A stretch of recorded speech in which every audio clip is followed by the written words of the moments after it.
సామాజిక పెన్షన్ల విషయంలో ఆంధ్రప్రదేశ్ ముఖ్యమంత్రి జగన్మోహన్ రెడ్డి డ్యూయల్ గేమ్ ఆడుతున్నారా? తెలుగుదేశం పార్టీ నాయకుల వల్లే మీకు పింఛన్లు దక్కడం లేదు అనేటువంటి ముద్ర ఇప్పుడు తెలుగుదేశం మీద వేసేందుకు జగన్మోహన్ రెడ్డి ప్రయత్నాలు చేస్తున్నారా అంటే అవుననే సమాధానం ఇస్తున్నారు కొంతమంది రాజకీయ విశ్లేషకులు. ఇక ఇదే అంశానికి సంబంధించి మనతో మాట్లాడేందుకు ప్రముఖ రాజకీయ విశ్లేషకులు, ప్రముఖ సీనియర్ జర్నలిస్ట్ సిఎస్ రావు గారు మనతో ఉన్నారు. సార్తో మాట్లాడదాం. సార్ హాయ్ సార్, నమస్తే. హలో, నమస్తే. సామాజిక పింఛన్ల విషయంలో జగన్మోహన్ రెడ్డి డ్యూయల్ గేమ్ ఆడుతున్నారని, ప్రజలకు పింఛన్లు దక్కకుండా చేస్తున్నది తెలుగుదేశం పార్టీయే అంటూ ఆ తప్పుని తెలుగుదేశం పార్టీ మీదకి నెట్టే ప్రయత్నం జగన్మోహన్ రెడ్డి చేస్తున్నారు అంటూ కూడా ఒక వార్త ఇప్పుడు సోషల్ మీడియాలో చక్కర్లు కొడుతున్న నేపథ్యంలో ఏంటి సార్, నిజంగా ఈ సామాజిక పింఛన్ల విషయంలో జగన్మోహన్ రెడ్డి డ్యూయల్ గేమ్ ఆడుతున్నారా? ఇప్పుడు వాస్తవంగా రాష్ట్రం యొక్క ఆర్థిక పరిస్థితిని కనుక చూస్తే ఒట్టి కొండ కనిపిస్తుంది, ఖజానా ఖాళీగా కనిపిస్తుంది. ఇలాంటి పరిస్థితుల్లో పెన్షన్ ఇవ్వాలి అని అంటే డబ్బులు కావాలి. కానీ వచ్చినటువంటి ఆదాయం, ఖజానాలో పడినటువంటి డబ్బు మొత్తం కూడా ఈ మధ్యకాలంలో తనకు కావాల్సినటువంటి కాంట్రాక్టులకి బిల్లులు చెల్లించడం, అసలు కాంట్రాక్టు పనులు పూర్తి కాకుండానే వాళ్ళకి అడ్వాన్సులు ఇవ్వడం, ఇవన్నీ జరిగాయి. దీనికి సంబంధించినటువంటి న్యూస్ దాదాపుగా అన్ని పత్రికల్లో వచ్చినాయి. ఒక వాళ్ళ మీడియాలో తప్ప, వాళ్ళ సొంత మీడియాలో తప్ప అన్నిట్లో వచ్చింది. సో అంటే దాని అర్థం ఏంది? డబ్బులు లేవు. డబ్బులు లేనటువంటి కారణంగా పెన్షన్లు ఇవ్వడానికి రెడీగా లేదు ప్రభుత్వం. ఈలోపు ఏం చేసింది ఎన్నికల కమిషను? వాలంటీర్లు వెళ్ళి ఇంటికి వెళ్ళి పెన్షన్లు ఇవ్వద్దు, మీరు దానికి ప్రత్యామ్నాయ ఏర్పాట్లు చేసుకోండి. మీరు ప్రచారం చేస్తున్నారు, ఎన్నికల ప్రచారం కాబట్టి మీరు ప్రత్యామ్నాయ ఏర్పాట్లు చేసుకోండి, వాలంటీర్లని ఎన్నికల ప్రక్రియకి దూరంగా ఉంచండి, వాళ్ళ సెల్ ఫోన్లు, వాళ్ళ దగ్గర ఉండేటువంటి సెల్ ఫోన్లు హ్యాండ్ ఓవర్ చేసుకోండి అని చెప్పి చాలా క్లియర్గా చెప్పింది. దీన్ని బేస్ చేసుకొని, దీన్ని ఒక అస్త్రంగా మలుచుకొని జగన్మోహన్ రెడ్డి విపక్షాల మీద, ఎస్పెషల్లీ తెలుగుదేశం పార్టీ మీద, అలాగే జనసేన మీద వాళ్ళు రివర్స్ గేమ్ ఆడుతున్నారు. ఏం ఆడుతున్నారు?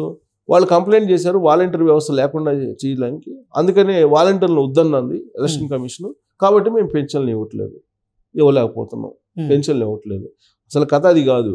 ఇది ఆర్థిక సంవత్సరం ముగింపు, సంవత్సరం కాబట్టి ఎఫ్ఆర్బిఎం అనేది లిమిట్ అనేది నిర్ధారించేటువంటి మంత్ ఇది. కేంద్ర ప్రభుత్వం నిర్ధారించాలి. నిర్ధారించిన తర్వాత ఎంత అప్పు ఇవ్వాలి ఏంటి అనేది తెలుస్తారు. అప్పుడు అప్పు తీసుకొచ్చుకోవాలి ఆర్బీఐ నుంచి. అప్పుడు అప్పు వస్తే అప్పుడు పెన్షన్లు ఇస్తారు. కానీ వీళ్ళు ఏం చేశారు? యాక్చువల్గా ఆర్బీఐ వాళ్ళు ఎఫ్ఆర్బిఎం రూల్స్ని ఫ్రేమ్ చేయకుండానే ఇండెంట్ ముందుగానే పెట్టేశారు. ఎప్పుడు మార్చి 28వ తారీఖుని ఇండెంట్ పంపించారు. సో టెక్నికల్గా ఇష్యూ అయింది. దాంతో అక్కడి నుంచి అప్పు రాల.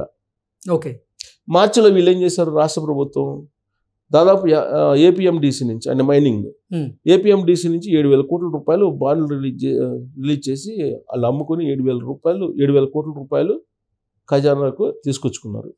ఇది కాకుండా ఆదాయం, జనరల్గా వచ్చేటువంటి ఆదాయం 27,000 కోట్లు, సుమారు 17,000 కోట్లు. సో ఈ 17 + 7 24,000 కోట్లు ఏమైపోయినాయి?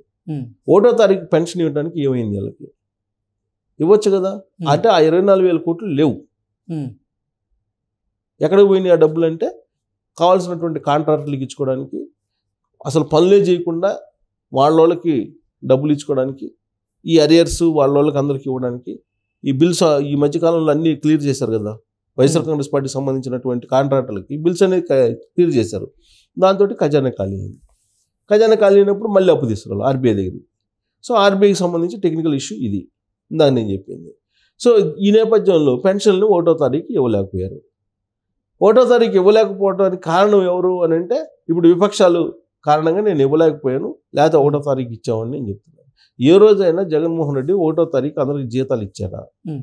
ఇచ్చిన దాఖలాలు లేవు కదా. అందరికీ జీతాలు 1వ తారీఖు ఇచ్చినటువంటి దాఖలాలు ఉన్నాయా? లేవు.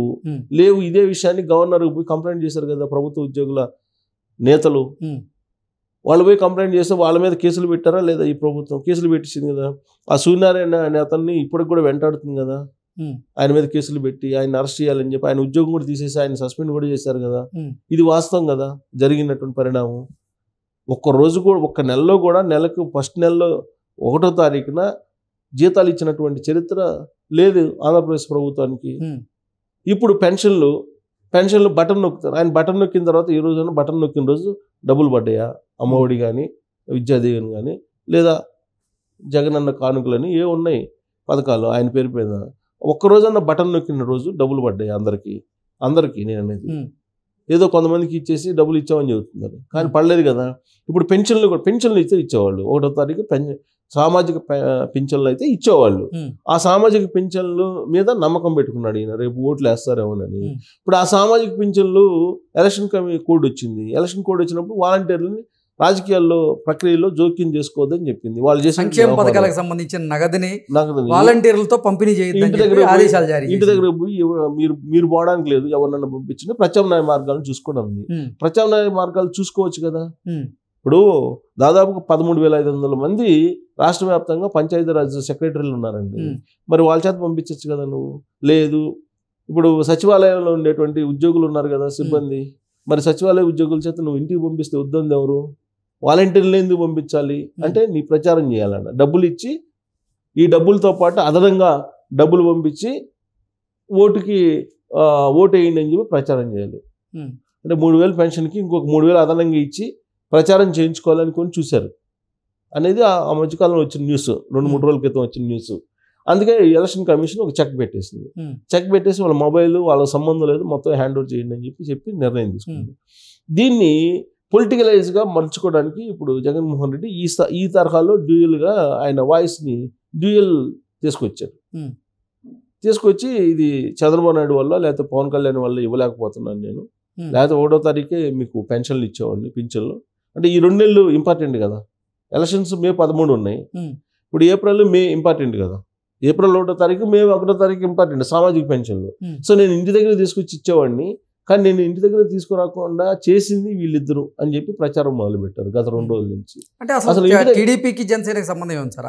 వెళ్ళింది నిమ్మగడ్డ రమేష్ కుమార్ గారు. ఇప్పుడు వాళ్ళు చెప్పేది ఏంది, సిటిజన్స్ ఫర్ డెమోక్రసీ సంస్థ దాన్ని పెట్టారు, రిటైర్డ్ ఐఏఎస్లు పెట్టుకున్నారు.